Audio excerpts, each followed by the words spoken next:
కాలం ఒక అనంతమైన ప్రవాహం. హిందూ ధర్మశాస్త్రాల ప్రకారం ఈ కాలం 4 యుగాలుగా విభజింపబడింది. కృత, త్రేత, ద్వాపర యుగాలు ముగిసి ప్రస్తుతం మనం కలియుగ దశలో ఉన్నాం. ఈ కలియుగంలో శ్రీ మహావిష్ణువు ధరించబోయే 10వ అవతారమే కల్కి అవతారం. అయితే ఈ కల్కి అవతారం ఎక్కడ ఉద్భవిస్తుంది? పురాణాలు పదే పదే ప్రస్తావిస్తున్న ఆ శంబల గ్రామం ఎక్కడ ఉంది?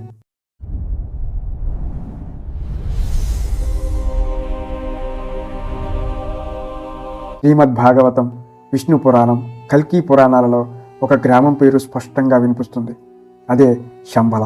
శంబల గ్రామంలోని విష్ణు యశస్సు అనే పుణ్యాత్ముడైన బ్రాహ్మణుడి ఇంట్లో భగవంతుడు కల్కి రూపంలో అవతరిస్తాడు. ఈ ప్రశ్న ఏంటంటే, ప్రపంచంలో ఇన్ని వేల నగరాలు, పుణ్యక్షేత్రాలు ఉండగా కేవలం ఈ చిన్ని గ్రామాన్నే భగవంతుడు ఎందుకు ఎంచుకున్నాడు? దానికి సమాధానం ఆ గ్రామం యొక్క పవిత్రతలో ఉంది. శంబల అంటే సంస్కృతంలో ప్రశాంతతకు నిలయం. కలియుగపు కలుషితం అంటని ఏకైక ప్రాంతం భూమిపై ఉందంటే అది శంబల మాత్రమేనని పురాణాల నమ్మకం. శంబల ఎక్కడుంది అనే ప్రశ్న వేల ఏళ్లుగా పరిశోధకులను, ఆధ్యాత్మిక వేత్తలను వేధిస్తూనే ఉంది.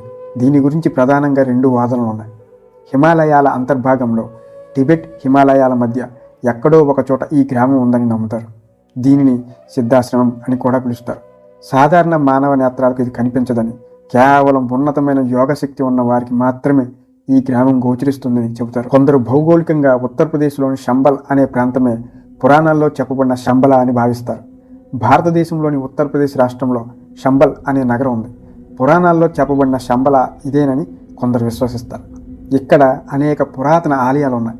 కల్కి ఇక్కడే జన్మిస్తాడని భావించే భక్తులు ఇక్కడ ఒక పెద్ద ఆలయాన్ని కూడా నిర్మించారు. అయితే టిబెటన్ బౌద్ధ మతంలో దీనిని షాంగ్రిలా అని పిలుస్తారు. ఇది ఒక భౌగోళిక ప్రదేశం మాత్రమే కాదు, ఒక ఉన్నతమైన డైమెన్షన్ అని వారి నమ్మకం.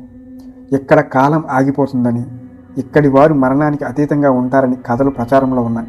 ఒడిశాలోని మాలికా గ్రంథాల ప్రకారం కల్కి అవతారం ఒడిశాలోని భాజాపూర్ లేదా ఖార్దా ప్రాంతానికి సమీపంలో సంభవిస్తుందని మరికొందరు నమ్మకం. కల్కి అవతారం శంబలలోనే ఎందుకు జన్మించాలి అనే దానికి ఆధ్యాత్మికంగా కొన్ని కారణాలు ఉన్నాయి. కలియుగ ప్రభావం వల్ల భూమి అంతా పాపంతో నిండిపోయినప్పుడు భగవంతుడు జన్మించడానికి ఒక పవిత్రమైన పునాది కావాలి. శంబల అనేది ధర్మానికి ఒక విత్తన భాండాగారం. వచ్చే సత్యయుగానికి కావలసిన ధర్మ విత్తనాలు ఇక్కడే భద్రపరచబడి ఉంటాయి. పురాణాల ప్రకారం పరశురాముడు, హనుమంతుడు, అశ్వత్థామ వంటి చిరంజీవులు కల్కి ఆగమనం కోసం శంబలలో వేచి చూస్తున్నారు. కల్కికి యుద్ధ విద్యలను, ఆధ్యాత్మిక జ్ఞానాన్ని అందించే గురువులు అక్కడే ఉన్నారు. భూమి యొక్క ఆధ్యాత్మిక శక్తి కేంద్రాలలో శంబల అత్యంత కీలకమైనది. ఒక కొత్త యుగాన్ని ప్రారంభించే శక్తి కేవలం ఎక్కడి నుండే ఉద్భవిస్తుంది. శంబల నుండి కల్కి తన ప్రయాణాన్ని మొదలు పెడతాడు. దేవదత్తం అనే తెల్లని గుర్రంపై స్వారీ చేస్తూ చేతిలో వెలుగులు చిమ్మే ఖడ్గంతో ఆయన బయలుదేరినప్పుడు లోకంలోని అంధకారం నశిస్తుంది. శంబల గ్రామం కేవలం ఆయన జన్మస్థలం మాత్రమే కాదు, అది కలియుగానికి ముగింపు పలికి కృత యుగాన్ని తిరిగి ప్రతిష్ఠించే విప్లవ కేంద్రం. ఈ గ్రామం గురించి లభించే ఆధారాలు కేవలం హిందూ ధర్మంలోనే కాదు, బౌద్ధ, జైన, కల్ట్ సంప్రదాయాల్లో కూడా ఉండడం విశేషం. ప్రపంచం అంతా వినాశనం అంచున ఉన్నప్పుడు ఆశాకిరణంలా శంబల వెలుగుతుంది. కల్కి జన్మించిన తర్వాత అతనికి సామాన్య విద్యలు సరిపోవు. సాక్షాత్తు విష్ణు అంశ అయినప్పటికీ లోకరీతిని అనుసరించి ఆయన గురువుని ఆశ్రయిస్తారు. చిరంజీవి అయిన పరశురాముడు కల్కికి గురువుగా మారి అస్త్రశస్త్ర విద్యలను బోధిస్తారు. ఈ శిక్షణ అనంతరం కల్కి మహాశివుని గురించి తపస్సు చేస్తాడు. శివుడు ప్రత్యక్షమై కల్కికి కొన్ని దివ్యమైన వరాలను ప్రసాదిస్తాడు. దేవదత్తం గాలి వేగంతో ప్రయాణించే తెల్లని గుర్రం, రత్నమయ ఖడ్గం, చీకటిని చీల్చుతూ అజ్ఞానాన్ని నశింపజేసే దివ్య ఖడ్గం, సర్వజ్ఞత అంటే గతాన్ని, వర్తమానాన్ని, భవిష్యత్తును దర్శించగల శక్తి. వీటితో పాటు షౌక అనే ఒక చిలక కల్కికి మార్గదర్శిగా, దూతగా తోడుంటుంది. కల్కి యుద్ధం కేవలం శత్రువులను చంపడం కాదు, అది వ్యవస్థను ప్రక్షాళన చేయడం. కల్కి తన ప్రయాణంలో మొదటగా ధర్మానికి విరుద్ధంగా ప్రవర్తించే రాజులను, దొంగలను, మతభ్రష్టులను ఎదుర్కొంటాడు. కాలం గడిచిపోతుంది, కానీ కొందరు కాలానికి అతీతులు. ఆ కొందరే మరణాన్ని జయించిన వారు. కాలచక్రం ఎన్నిసార్లు తిరిగినా మారని సాక్షులు. వారే చిరంజీవులు. కలియుగ అంతంలో శ్రీ మహావిష్ణువు కల్కిగా అవతరించినప్పుడు ఆయనకు తోడుగా నిలిచేది సైన్యం కాదు, యుగ యుగాలుగా ఈ క్షణం కోసం వేచి చూస్తున్న అమరవీరులు. కల్కి సైన్యంలో సామాన్య మానవులు ఉండరు. చిరంజీవులైన హనుమంతుడు, పరశురాముడు, కృపాచార్యుడు, అశ్వత్థామ వంటి మహావీరులు ఆయన పక్షాన నిలబడి యుద్ధం చేస్తారు. ఇది త్రేతాయుగపు బలం, ద్వాపర యుగపు వ్యూహం కలగలిసిన మహాసంగ్రామం. కల్కికి చిరంజీవులకు మధ్య ఉన్న బంధం ఒక గురు శిష్యుల బంధంతో మొదలవుతుంది. 6వ అవతారమైన పరశురాముడు 10వ అవతారమైన కల్కికి మార్గదర్శి. మహేంద్రగిరి పర్వతాలపై తపస్సులో ఉన్న పరశురాముడు కల్కి జన్మించిన తర్వాత ఆయనను తన చెంతకు చేర్చుకుంటాడు. పరశురాముడు కేవలం యుద్ధ విద్యలను మాత్రమే కాదు, వేద రహస్యాలను, దివ్యాస్త్రాలను కల్కికి దారపోస్తారు. ఒక అవతారం మరొక అవతారానికి శిక్షణ ఇవ్వడం అనేది సృష్టిలో అత్యంత అరుదైన శక్తివంతమైన ఘట్టం. కలియుగపు మాయలను ఛేదించడానికి కావలసిన మానసిక ధైర్యాన్ని, శారీరక పటుత్వాన్ని కల్కికి అందించే బాధ్యత పరశురాముడిదే. త్రేతాయుగంలో శ్రీరాముడికి బంటుగా, ద్వాపర యుగంలో అర్జునుడి రథంపై ధ్వజమై నిలిచిన హనుమంతుడు కలియుగంలో కల్కి పక్షాన నిలుస్తాడు. కల్కి పురాణం ప్రకారం కల్కి దిగ్విజయ యాత్రలో ఉన్నప్పుడు హనుమంతుడు ఆయనను కలుసుకుంటారు. హనుమంతుడు కల్కికి కేవలం ఒక యోధుడు మాత్రమే కాదు, ఆయన ఒక గొప్ప వ్యూహకర్త. హరిషడ్వర్గాలను జయించిన హనుమంతుడు కల్కి సైన్యానికి ఒక నైతిక బలాన్ని ఇస్తారు. ద్వాపర యుగంలో శ్రీకృష్ణుడి శాపానికి గురై వేల ఏళ్లుగా చావులేని బాధను అనుభవిస్తున్న వీరుడు అశ్వత్థామ. కల్కి ఆగమనం అశ్వత్థామకు ఒక ఆశ. కల్కి పురాణం ప్రకారం కలియుగ అంతంలో అశ్వత్థామ కల్కి పక్షాన నిలబడి యుద్ధం చేస్తారు. అధర్మం వైపు పోరాడి ఓడిపోయిన అశ్వత్థామ కల్కి కాలంలో ధర్మం వైపు నిలబడి తన పాపాలను ప్రక్షాళన చేసుకుంటాడు. వచ్చే సత్యయుగంలో అశ్వత్థామ సప్తర్షులలో ఒకటిగా నియమించబడతాడు. ఈ విధంగా కల్కి ఒక శాపగ్రస్తుడికి విముక్తి ప్రదాతగా మారతాడు. కౌరవ పాండవుల గురువు కృపాచార్యుడు, మహాభారత కర్త వేదవ్యాసుడు కూడా కల్కికి తోడుగా ఉంటారు.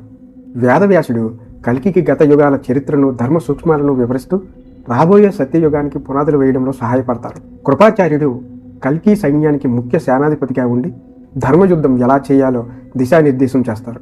ఈ చిరంజీవులందరూ శంబలా గ్రామం చుట్టూ ఒక అదృశ్య రక్షణ కవచంలా ఉంటారు.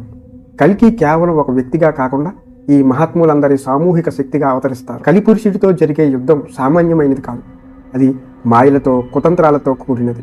ఆ మాయలను ఛేదించాలంటే గత యుగాల అనుభవం ఉన్న ఈ చిరంజీవుల అవసరం కల్కికి ఉంటుంది. చిరంజీవులు ఎందుకు బ్రతికి ఉన్నారు అన్న ప్రశ్నకు సమాధానం ఇదే. వారు కేవలం బ్రతికి ఉండడం లేదు, ఒక నియమిత కార్యం కోసం నిరీక్షిస్తున్నారు. ఆ కార్యమే ధర్మ పునరుద్ధరణ.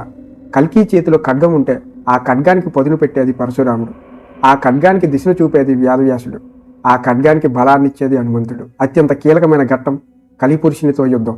కలి అంటే ఒక వ్యక్తి మాత్రమే కాదు, అది ఒక నెగిటివ్ ఎనర్జీ. లోభం, క్రోధం, అబద్ధం, హింస అనేవి కల్కికి పునాదులు. కల్కి పురాణం ప్రకారం విషణ అనే నగరంలో కలి నివసిస్తూ ఉంటాడు. కలి నివసించే నగరం అంటే అది కేవలం ఇటుకలతో కట్టిన ఊరు కాదు, అది అధర్మానికి కేంద్రం. కల్కి తన సైన్యంతో ఆ నగరంపై దాడి చేస్తాడు. కలికి అండగా కోక, వికోక అనే 2 రాక్షసులు ఉంటారు.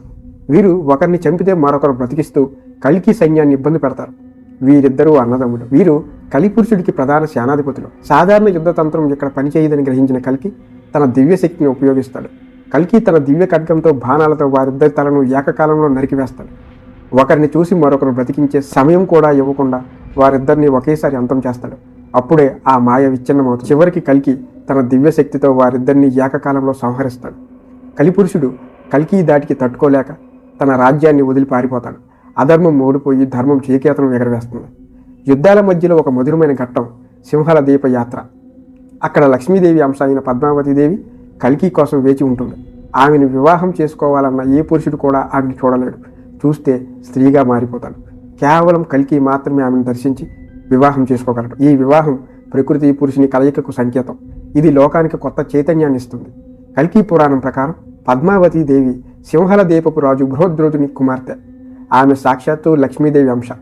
మహావిష్ణువు కల్కిగా అవతరించినప్పుడు ఆయనకు తోడుగా ఉండేందుకు లక్ష్మీదేవి పద్మావతిగా జన్మిస్తుంది. పద్మావతీ దేవికి ఒక వింతైన వరం ఉంటుంది. ఆమెను కామవాంఛతో పెళ్లి చేసుకోవాలనుకునే కోరికతో చూసే ఏ పురుషుడైనా సరే వెంటనే స్త్రీ రూపంలోకి మారిపోతాడు. దీనివల్ల ఎంతోమంది రాజులు ఆమెను వరించడానికి వచ్చి ఆమెను చూడగానే స్త్రీలుగా మారిపోయి వెనుదిరుగుతారు. యుద్ధాలన్నీ మూసిన తర్వాత భూమి ప్రక్షాళన అవుతుంది. కల్కి భూమిని తన భక్తులకు, ధర్మాత్ములకు పంచేస్తాడు. గాలి స్వచ్ఛంగా మారుతుంది. నదులు పవిత్ర జలాలతో నిండిపోతాయి. మానవుల ఆలోచనలో స్వార్థం పోయి ప్రేమ పెరుగుతుంది. కల్కి వేల సంవత్సరాల పాటు భూమిని పాలించి ధర్మాన్ని సుస్థిరం చేస్తాడు. చివరకు తన అవతార కార్యం ముగిసిన తర్వాత గంగా నదిలో ప్రవేశించి తన దివ్య వైకుంఠానికి చేరుకుంటాడు.